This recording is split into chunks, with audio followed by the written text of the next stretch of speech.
Maybe. Okay. Hey guys, I know it's been a long time since I made a video for my channel, but better late than never. So I thought I'd give my opinions on the newest episode of RWBY, Volume 4, Chapter 1, and the next step. Okay. First off, oh my god. Jon's new armor. That is the biggest thing I think in the community, because Pyra's gold armor pieces are now literally a part of Jon. She is now in a most epic figurative sense with Jon forever now.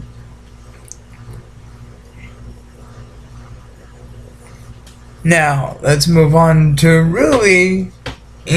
Her fighting style has improved, but I'm glad to see she's still got the snarky quips when shit doesn't go right.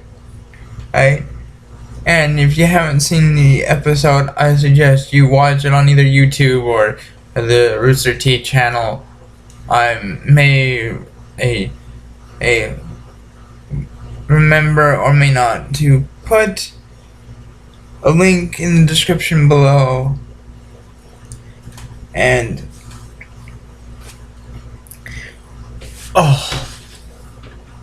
where to go next? Okay, let's go. Ren. Everybody knows the cool, calm, and collected Ren. He has gone freaking sage mode, long hair, like freaking Jiraiya style hairstyle. It's awesome.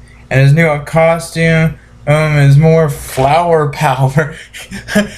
For those who've seen it in the tournament in Volume 3, where Jon comes up with the combination and technique, flower power of Ren and Nora. Woo! Anyway, dude, moving on to Nora. I know another YouTuber has said this, because I just finished his reaction, and I totally agree with 100% of what he said. And you know, Murder Birds, shout out to you, my brother. Holy crap, I totally agree with you. Amazing. And I also agree with his assessment of Nora's upgrades, quote unquote. She's basically now the RWBY equivalent of Thor. She controls lightning in her hammer. She can basically smash the shit out of anything and shock the bejesus out of it. Now, moving on we have Jon, Nora, and we've talked about Ren and RWBY. Let's move on to the new Grim they showed, the Geist. Holy crap, what a new enemy. Because they have the ability to possess any object they touch. In the first episode, it had possessed a bunch of rocks and made a golem type thing. That's what we first thought it was a golem Grim, and it was like, how the fuck do you fight this? Well, holy crap, find out that it just possesses different objects, because it grabbed a tree for an arm, then shit happened and it got weirder. But then once the rocks in the tree got knocked off of it, it flew away, and we saw what it really was. It's like, oh, we're now seeing from Rooster Teeth the most amazingly creative monsters.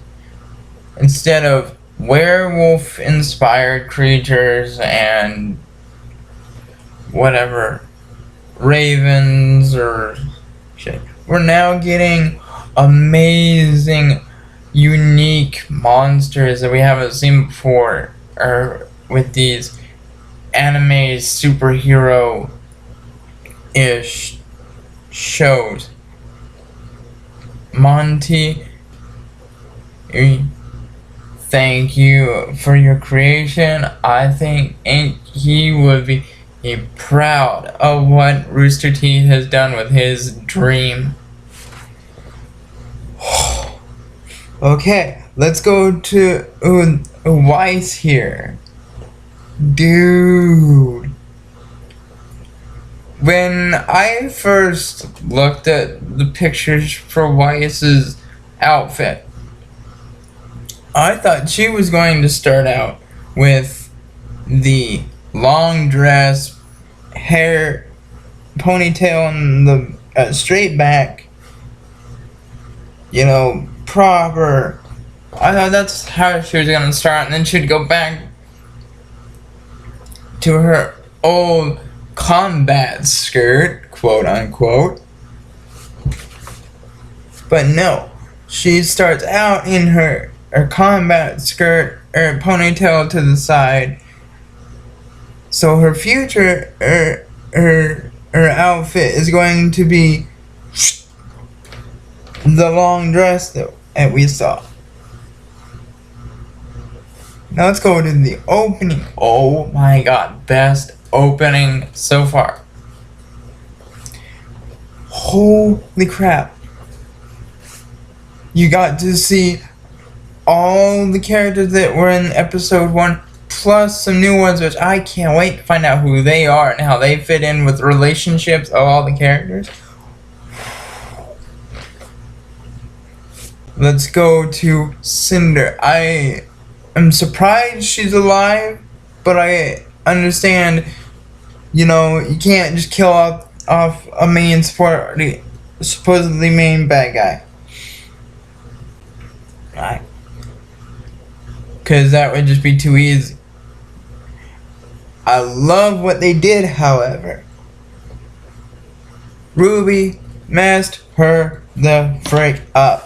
Holy crap. She lost an eye. She's scarred, almost similar to the scarring that Amber had on her face. Almost, not really, but pretty damn close. And she can't speak. She can only whisper. Her vocal cords are fucked. Ruby messed her up big time. And then we got a psychotic murderer guy with a ponytail. Oh my goodness, he was weird. He was the guy that was like, okay, don't want to meet him in a dark alley, but he's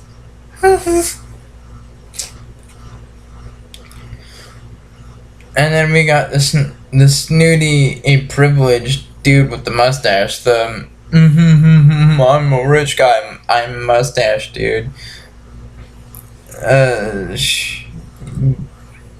Get over yourself, man, is all I got to say to that guy.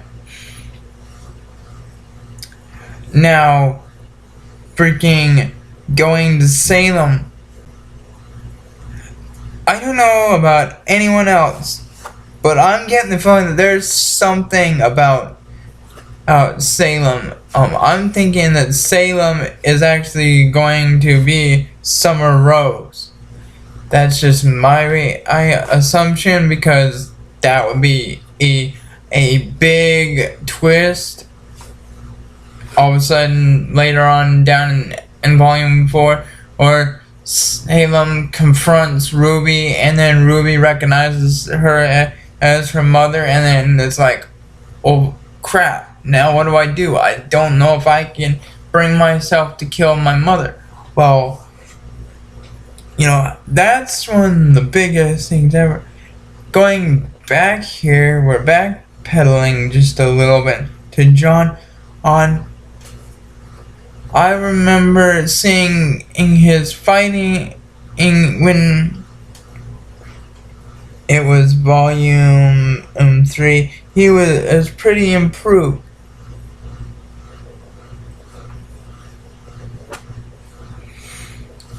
What I got from the opening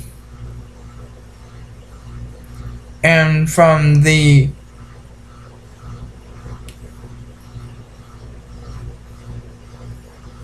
a little hint of the next shit is he has greatly improved, but in my opinion it's because he got a huge wake-up call. The girl he fell in love with and his first kiss died.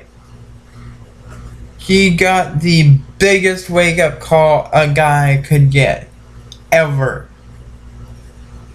So he went full throttle, training, making himself the best he could be to be what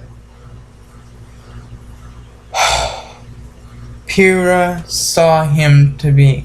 We don't know if he's learned his semblance yet, although he may show it off at some point. But Pyrrha has given him this drive now to be the best that he can be, because now without her, his team, he needs somebody to step up and be the badass person in the group.